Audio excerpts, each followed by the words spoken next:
الله تبارك وتعالى في موضع آخر قل هذه سبيلي أدعو إلى الله على بصيرة أنا ومن اتبعني. ہر طرح کی تعریفات و توصیفات، بڑائی کبریائی، حمد و ثنا، تقدیس، تحمید اور تمجید اللہ رب العالمین کے لیے ہے، اس خالق و مالک اور سماوات کے لیے ہے جس نے ہم تمام انسانوں کو اس روئے زمین میں پیدا کیا اور ہر قسم کی نعمتوں سے نوازا. وہ اللہ ایک ہے، وہ بے نیاز ہے، نہ اس نے جنا نہ جنا گیا، اور اللہ تبارک و تعالیٰ کے ہمسر اس کے مشابہ کوئی نہیں. درود و سلام نازل ہو اس ہست مقدس پر، اس ہست مکرم پر جن کا نام نامی اسم گرامی جناب محمد رسول اللہ صلی اللہ علیہ وسلم ہے. اللہم صلی علی محمد وعلی آل محمد، اللہم بارک علی محمد وعلی آل محمد. سامعین کرام اور نیچے کے شعبے میں موجود ہماری مائیں بہنیں اور جہاں تک میری آواز پہنچ رہی ہے وہ تمام سامعین، آج کا یہ خطبہ جس موضوع پر منتخب ہوا ہے، اکثر و بیشتر لوگوں کو عنوان پتہ ہو گیا ہوگا، لیکن پھر بھی قبل اس کے کہ اپنی موضوع کی وضاحت کروں، آج کا عنوان جو منتخب ہوا ہے وہ آپ کے سامنے بتانا مناسب سمجھوں گا. یہ ربیع الاول کا مہینہ چل رہا ہے اور عنوان بتانے سے پہلے اس کا پس منظر میں آپ کے سامنے ذکر کر دوں. ربیع الاول کے مہینے کے اندر 1 تاریخ سے لے کر 12 تاریخ تک، اور اسی طرح سے محرم الحرام کے مہینے میں بھی 1 تاریخ سے لے کر 10 تاریخ اور پورے 40 دن تک بہت ساری چیزیں اسلام کے اندر ایڈ کر دی جاتی ہیں، فٹ کر دی جاتی ہیں، جس کے بارے میں اگر ان سے پوچھا جائے کہ بھئی جو یہ کام اللہ اس کے رسول کے نام سے آپ کر رہے ہو، دین اور شریعت کے نام سے آپ کر رہے ہو، اسلام سمجھ کر کر رہے ہو، نیکی سمجھ کر کر رہے ہو، ان تمام چیزوں کے بارے میں کیا نبی مکرم صلی اللہ علیہ وسلم کی کوئی بات، کوئی فعل، کوئی حدیث آپ کے سامنے ہے، آپ کے پاس ہے؟ تو جواب نہیں ملتا. یا اسی طرح سے ربیع الاول کے مہینے میں اس کی 12 تاریخ کو آج سے 20 سال پہلے اس کو نبی کریم صلی اللہ علیہ وسلم کے یوم وفات کے تعلق سے منایا جاتا تھا، لیکن آج کچھ سالوں سے اسی کو ہٹا کر اسی کے جگہ پر نبی کریم صلی اللہ علیہ وسلم کی پیدائش کے تعلق سے عید میلاد النبی منایا جاتا ہے، اور اس کے تعلق سے راتوں کو عشاء کے بعد کمزوروں کو، بیماروں کو، نیند میں آنے لوگوں کو اور بچوں کو ڈسٹرب کیا جاتا ہے اپنے مائک کے ذریعے سے، اپنی آوازوں سے ذریعے سے. جبکہ اپنے ہاتھ سے، اپنی زبان سے مسلمان وہ ہوتا ہے جو اپنے ہاتھ سے، اپنی زبان سے کسی دوسرے کو تکلیف نہ دے. لہذا اس تعلق سے بھی اگر پوچھا جائے، یہ جلوس، یہ ڈی جے، گلیوں میں پھرنا، نعرے بازیاں، طرح طرح کے عجیب و غریب نعتیں اور گانے بجانے والی نعتیں، جلوس کے شکل میں جانا، گاڑیوں پر جھنڈے لگا کر پھہرانا، دوڑانا، یہ ساری چیزوں کے بارے میں اگر ان سے سوال کیا جائے، کیا نبی مکرم صلی اللہ علیہ وسلم کا طریقہ تمہیں معلوم ہے کہ نبی کریم صلی اللہ علیہ وسلم نے کس طرح تمہیں حکم دیا ہے، کیسے حکم دیا ہے، کس طرح منانا چاہیے، کتنے بجے جلوس نکالنا چاہیے، جلوس کہاں تک جانا چاہیے، کتنے بجے واپس آنا چاہیے، جلوس میں کتنے آدمی ہونے چاہیے، ڈی جے کتنا بڑا ہونا چاہیے اور کندھے پر اٹھا کر لے جانا چاہیے، اسے جیپ پر لے جانا چاہیے، جھنڈا کتنا بڑا ہونا چاہیے، جو جھنڈا لگا ہے جو لکڑی، وہ لکڑی کتنی بڑی ہونی چاہیے. یہ سارے طریقے کو ان سے پوچھو کہ کیا نبی کریم صلی اللہ علیہ وسلم کا طریقہ اور فعل ملتا ہے. آپ اگر نماز کے اندر ہاتھ بھی اٹھائیں تو ہمیں معلوم ہوتا ہے کہ نبی کریم صلی اللہ علیہ وسلم نے کہا فلاں جگہ پہ ہاتھ اٹھاؤ اور رفع دین کرو. رکوع کریں، رکوع کیسے کرنی ہے نبی صلی اللہ علیہ وسلم نے فرمایا. سجدہ کیسے کرنا ہے نبی صلی اللہ علیہ وسلم نے کہہ دیا. تشہد میں پہلے تشہد میں کیسے بیٹھنا ہے، آخری تشہد میں کیسے بیٹھنا ہے، نبی صلی اللہ علیہ وسلم نے فرما دیا کیا کیا دعائیں پڑھنا ہے، کیسے پڑھنا ہے، کتنی دیر ٹھہرنا ہے، کتنا رکوع کرنا ہے، کتنی دیر سجدہ کرنا ہے، دونوں سجدوں کے بیچ میں کتنی دیر بیٹھنا ہے، تشہد کے بعد کون سی دعا ہونی چاہیے، سلام کیسے پھیرا جاتا ہے، سلام کے پھیرنے کے بعد امام کس طرف منہ کر کے بیٹھے اور کیا دعا پڑھے، کیا ذکر و اذکار کرے، یہ ساری چیزیں ہم لوگوں کو حدیث سے مل جاتی ہے۔ لیکن عید میلاد النبی کے تعلق سے ہمیں کوئی حدیث کے اندر نبی کریم صلی اللہ علیہ وسلم کا فعل نہیں ملتا، صحابہ کا کوئی فعل، کوئی طریقہ نہیں ملتا۔ لہذا اب میں آپ کے سامنے وہ عنوان جو ہے بتانا چاہوں گا۔ آج کا عنوان ہے کہ میلاد کیوں نہیں منانا چاہیے، یا میلاد منانا منع کہاں ہے، یہ میلاد منانا منع کہاں ہے، اس عنوان پر۔ اور یہ عنوان منتخب کرنے کے بیس پر بھی میں آپ کو ایک کہوں کہ ہمارے ایک دوست نے جو ہے ایک ویڈیو ہمارے پڑوسی ملک کا بھیجا تھا، تو اس ویڈیو کو میں نے دیکھا تو میں نے سوچا کہ خطبے میں نہیں ویسے ہی جواب دے دیا جائے، لیکن وہ اللہ کا فضل ہوا کہ خطبہ منتخب ہو گیا، اور اس کو میں نے پڑھا، مطلب اس کو سنا، اور سننے کے بعد سارے سوالات میں نے لکھ دیے، اکثر و بیشتر سوالات جو امپورٹنٹ سوالات تھے۔ اور اس سوالات کے اندر کیا سوالات تھے جو آپ کے سامنے میں عرض کروں، جو ہو بہو آپ کے سامنے عرض کرنا چاہوں گا۔ فرماتے ہیں کہ ہم میلاد کیوں نہ منائیں، ایک سوال، قرآن میں کوئی دلیل ہے نہیں منانے کی، قرآن کے اندر منع ہے، جواب آتا ہے منع نہیں ہے۔ احادیث مبارکہ میں منع ہے، جواب آتا ہے منع نہیں ہے۔ کیا صحابہ کرام نے منع کیا ہے، جواب آتا ہے منع نہیں ہے۔ آگے فرمایا اسلام کیا ہے، اسلام 4 چیزوں پر مشتمل ہے، وہ بیان فرما رہے ہیں۔ حضور نے جو فرمایا وہ اسلام ہے، بالکل صحیح۔ حضور نے جو کیا وہ اسلام ہے، بالکل صحیح۔ حضور نے جس سے منع کر دیا وہ بھی اسلام ہے، بالکل صحیح۔ چوتھی چیز میں ڈنڈی مار دیا، اور حضور نے جس سے منع نہیں کیا وہ بھی اسلام ہے، چوتھی چیز میں ڈنڈی مار دیا۔ لہذا دنیا کا ہر مسلمان جانتا ہے کہ حدیث کسے کہتے ہیں، نبی صلی اللہ علیہ وسلم کا قول، نبی صلی اللہ علیہ وسلم کا فعل، اور نبی صلی اللہ علیہ وسلم کے سامنے کوئی چیز کیا گیا اور آپ صلی اللہ علیہ وسلم خاموش رہے، یعنی آپ صلی اللہ علیہ وسلم تقریر، یہی 3 ہی حدیث ہے، چوتھی حدیث نہیں ہے۔ چوتھی چیز کہہ کر بہت ساری بدعات اکٹھا کی جاتی ہیں، بہت ساری بدعات پر عمل کیا جاتا ہے۔ لہذا آج انشاءاللہ تبارک و تعالیٰ آپ کے سامنے ایک ایک کر کے اس کا جواب آپ کے سامنے ذکر کروں گا۔ پہلی چیز، میلاد کیوں نہ منائیں، اس کا جواب، تو اس کا جواب یہ ہے میلاد اس لیے نہ مناؤ کیونکہ اللہ اس کے رسول صلی اللہ علیہ وسلم نے میلاد منانے کا حکم نہیں دیا ہے، ایک چیز ہو گئی۔ دوسری چیز یہ، میلاد اس لیے نہ مناؤ کیونکہ یہ کفار کا طریقہ ہے۔ ایک اور، کیا احادیث میں منع کیا گیا ہے، تو جواب آتا ہے نہیں، ایسا نہیں ہے، احادیث میں بھی منع کیا گیا ہے۔ آپ آنکھیں کھول کر پڑھیں مسلم شریف حدیث نمبر 1718 نمبر کے حدیث، اور بخاری شریف کے حدیث 2697 نمبر کے حدیث۔ نبی مکرم صلی اللہ علیہ وسلم نے فرمایا من عمل عملا لیس علیہ امرنا فہو رد، جس نے کوئی بھی ایسا عمل کیا جس پر ہمارا حکم نہیں ہے وہ مردود ہے، قابل رد ہے، ختم کر دیا جائے گا، پھینک دیا جائے گا، وہ عمل قابل قبول نہیں ہوگا۔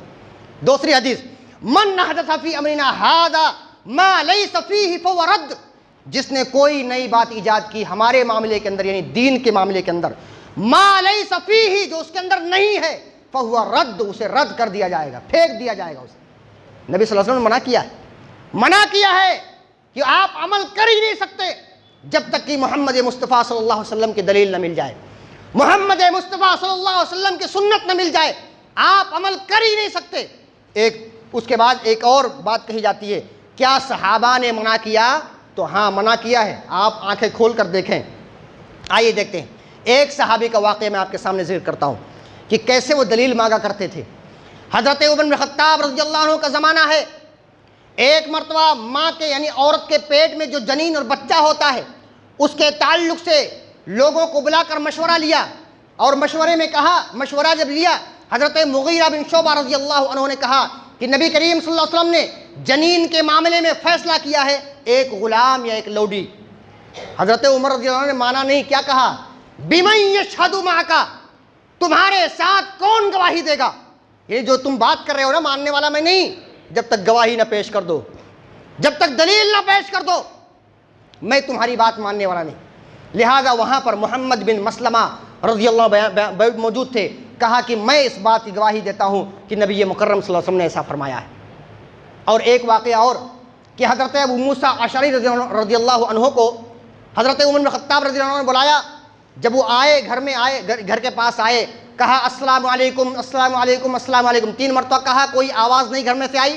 اجازت طلب کیا, کوئی اجازت دینے والا نہیں, واپس آ گئے ابو موسیٰ اشعری رضی اللہ عنہ. بعد میں حضرت عمر بن خطاب رضی اللہ عنہ نے بلایا اور کہا کہ میں نے تم کو بلایا تھا, حدیث کا مفہوم یہ ہے میں نے تم کو بلایا تھا, تم آئے کیوں نہیں؟ تو ابو موسیٰ رضی اللہ عنہ فرماتے ہیں کہ اے عمر بن خطاب, میں آیا تھا, 3 مرتبہ سلام کیا ہوں, اجازت طلب کیا ہوں, لیکن اندر سے کوئی آواز نہیں آئی تو میں چلا گیا. اور یہی نبی صلی اللہ علیہ وسلم کا فرمان ہے کہ 3 مرتبہ اجازت طلب کرو, اجازت نہیں ملتی تو واپس چلے جاؤ, واپس چلے جاؤ. تو حضرت عمر بن خطاب رضی اللہ عنہ نے کیا کہا, وہ جانتے نہیں تھے اس بات کو, کہا لَتَأْتِيَنِّي عَلَى هَذَا بِبَيِّنَةٍ وَإِلَّا فَعَلْتُ وَفَعَلْتُ. اگر تم اس بات پر دلیل نہیں لائے, اگر تم اپنی اس بات پر واضح دلیل نہیں لائے, وَإِلَّا فَعَلْتُ وَفَعَلْتُ, تو میں ایسا ویسا تمہارے ساتھ کروں گا. ایک حدیث میں آتا ہے تمہیں کوڑے کے ساتھ ضرب لگاؤں, کوڑا ماروں گا تم کو, دلیل قائم کرو, دلیل لاؤ. نبی صلی اللہ علیہ وسلم نے کہا ایسا. وہ گئے, ڈر گئے بہت زیادہ. بھائی عمر بن خطاب جن کو دیکھ کر شیطان بھی بھاگ رہا ہے, ڈر گئے, وہ خوف زدہ ہو کر گئے. ایک محفل کے اندر صحابہ کرام موجود تھے اور حدیث سنائی اور کہا کہ کیا تم میں سے کوئی گواہی دے گا, یہ حدیث کسی نے سنی ہے؟ تو حضرت ابی بن کعب رضی اللہ عنہ اور حضرت ابو سعید خدری رضی اللہ عنہ سنے تھے حدیث, آئے اور گواہی دی. گواہی دینے کے بعد آخر حدیث میں یہ چیز لکھی ہے کہ حضرت عمر بن خطاب رضی اللہ عنہ نے کہا, حضرت عمر بن خطاب رضی اللہ عنہ نے کہا وَإِنَّمَا سَمِعْتُ شَيْئًا وَإِنَّمَا سَمِعْتُ شَيْئًا فَأَحْبَبْتُ أَنْ أَتَثَبَّتَ. کیا فرمایا؟ کہا میں نے ایک چیز سنی تو میں پسند کرتا ہوں کہ اس کا ثبوت فراہم کروں, اس کا ثبوت حاصل کروں. کہاں سے کہہ رہے ہو تم؟ کیا واقعی نبی صلی اللہ علیہ وسلم نے ایسا کہا ہے؟ تمام کے تمام صحابہ کرام عادل ہیں, لیکن پھر بھی صحابہ کا ماحول کیا تھا بتائیے کہ نبی کریم صلی اللہ علیہ وسلم کو بغیر دلیل کے مانا نہیں کرتے تھے. وہ کیا فرما رہے ہیں؟ مسلم شریف کے حدیث فَأَحْبَبْتُ أَنْ أَتَثَبَّتَ, میں پسند کرتا ہوں کہ اس پر دلیل طلب کروں, ثبوت طلب کروں, ثبوت کا وصول کروں, میں چاہتا ہوں اس پر دلیل قائم کروں. تو معلوم یہ ہوا صحابہ بھی بغیر نبی کریم صلی اللہ علیہ وسلم کی دلیل کے کوئی بات مانا نہیں کرتے تھے. تو معلوم یہ ہوا صحابہ کا فعل یہ تھا, جیسے آپ بغیر دلیل کے ساری چیزیں کر رہے ہیں, ایسا نہیں ہے. صحابہ کا ماحول ایسا نہیں تھا. اور وہ عالم صاحب جو تھے علامہ محمد جمیل راٹھور صاحب, جن کی ویڈیو میں نے سماعت کی, اس میں انہوں نے یہ نہیں کہا کہ کیا ائمہ کرام نے منع کیا ہے. تو آئیے دیکھتے ہیں ائمہ کرام میں حضرت ابو حنیفہ رحمۃ اللہ علیہ نے بھی کیا کہا اس تعلق سے. ابو حنیفہ رحمۃ اللہ علیہ فرماتے ہیں ایاکم والقول فی دین اللہ بالرائے وعلیکم باتباع السنت فمن خرج منہا ضل. ابو حنیفہ رحمۃ اللہ نے سونے پر لکھی جانے والی بات کہہ رہے ہیں, سونے کے قلم سے لکھی جانے والی بات کہتے ہیں ایاکم والقول فی دین اللہ بالرائے, اپنی رائے کے ذریعے دین کے معاملے میں کوئی بات نہیں کہنا, کوئی بات کہنے سے بچو, ایاکم بچو. اپنی ذات سے کوئی بات, اپنی رائے سے کوئی بات دین کے اندر نہیں کہنا. پھر کیا کرنا؟ وعلیکم باتباع السنہ, سنت کی اتباع تم پر لازم ہے, تم پر ضروری ہے کہ جو کام کرو سنت کی اتباع ہونی چاہیے, سنت کی وجہ سے اس پر عمل ہونا چاہیے. فمن خرج منہا, جو سنت رسول سے نکل گیا, ضل, گمراہ ہو گیا, گمراہ ہو گیا وہ. یہ ابو حنیفہ رحمۃ اللہ فرماتے ہیں. لہذا ہمیں چاہیے کہ قرآن بھی یہی تقاضا کرتا ہے, دلیل کی بنیاد پر اللہ کی طرف بلاؤ, دلیل کی بنیاد پر شریعت کی طرف بلاؤ. اگر یہ عید میلاد النبی شریعت ہے تو بتا دو دلیل کہاں ہے, بتا دو اللہ نے کبھی کہا ہے, بتا دو کہیں نبی کریم صلی اللہ علیہ وسلم نے یہ فعل کیا ہے, صحابہ نے ایسا کہا ہے یا ایسا کیا ہے, یا خیر القرون کے کسی بھی شخص نے ایسا کیا ہو تو بتاؤ, دلیل کے قائم کرو. میں انشاءاللہ تبارک و تعالی سب سے آگے رہوں گا, سب سے لمبا جھنڈا میرا ہوگا. اور الحمدللہ میں نعت بھی پڑھ لیتا ہوں, نعت بھی اچھے پڑھوں گا. غیر شرکیہ نعت پڑھوں گا، ساری چیزیں میں کروں گا۔ اور آخری خطبے میں ایک بات سب سے اہم جو ہے، کیا جس چیز سے منع نہیں کیا وہ بھی اسلام ہے؟ نبی صلی اللہ علیہ وسلم نے منع نہیں کیا تو کیا وہ بھی اسلام بن جائے گا؟ وہ راٹھور صاحب اس کے اندر ویڈیو کے اندر فرماتے ہیں جس چیز سے نبی صلی اللہ علیہ وسلم نے منع نہیں کیا وہ بھی دین ہے۔ تو بتائیے چلو ٹھیک ہے، آپ خطبے کے اندر بیٹھے ہوئے ہیں، سر نیچے کر لیجئے، پیر اوپر کر لیجئے، ایسے بیٹھیں، کوئی اگر پوچھے کہ بھئی ایسے کیسے بیٹھے ہو جمعہ کے اندر، تو آپ کہہ دیجئے نبی صلی اللہ علیہ وسلم نے منع کیا کیا نبی صلی اللہ علیہ وسلم نے منع کیا ہے الٹا بیٹھنا، سر نیچے کر کے پیر اوپر کر کے؟ اور اگر کوئی کنویں کے اندر لٹک کر عبادت کرتا ہے، ایک پاؤں پر کھڑے ہو کر پورا قرآن ختم کرتا ہے، تو آپ کہہ دو کہ کیا نبی صلی اللہ علیہ وسلم نے منع کیا ہے؟ منع کیا ہے۔ اور دیکھو اگر یہی چیز اسلام کے اندر ایڈ کر دیا جائے، نبی نے جو منع نہیں کیا وہ دین ہے، وہ شریعت ہے، تو آئیے دیکھتے میں چند چیزیں آپ کے سامنے کہتا ہوں اور آپ سے سوال کرتا ہوں، غور کیجئے۔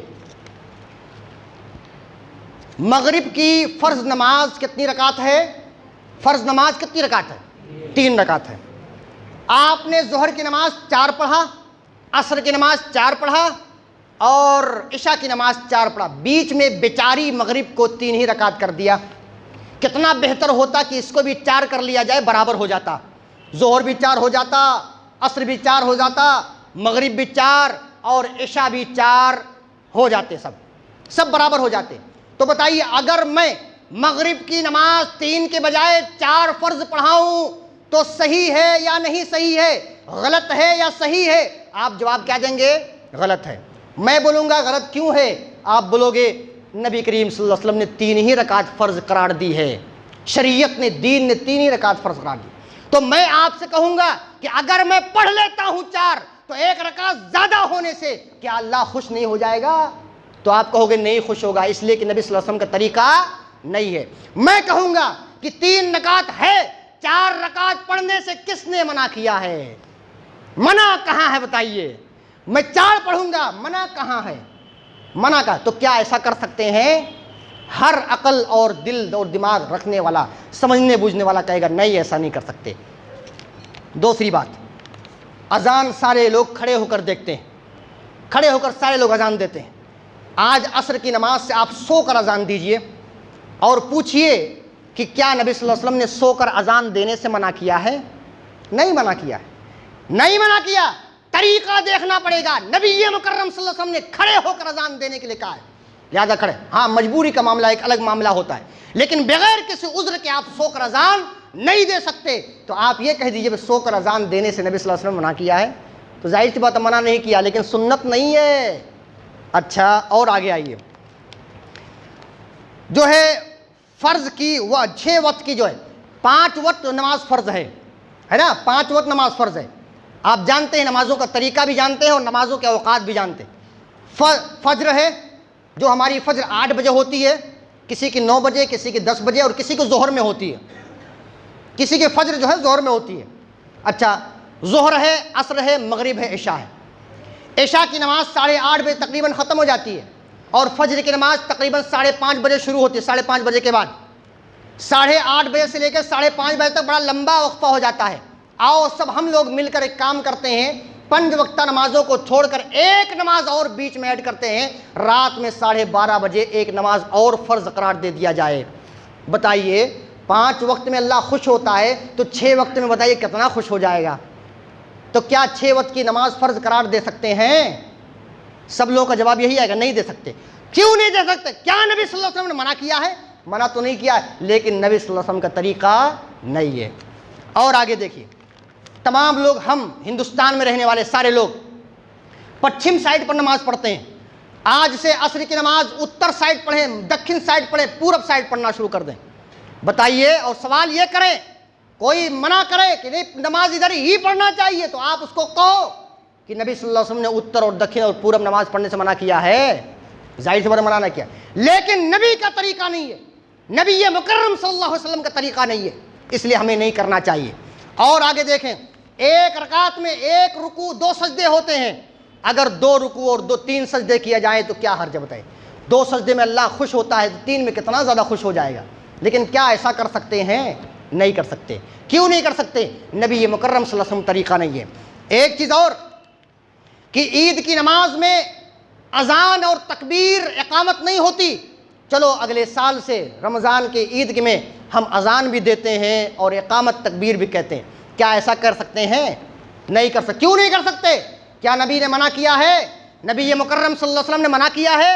منع تو نہیں کیا، لیکن نبی صلی اللہ علیہ وسلم طریقہ نہیں ہے۔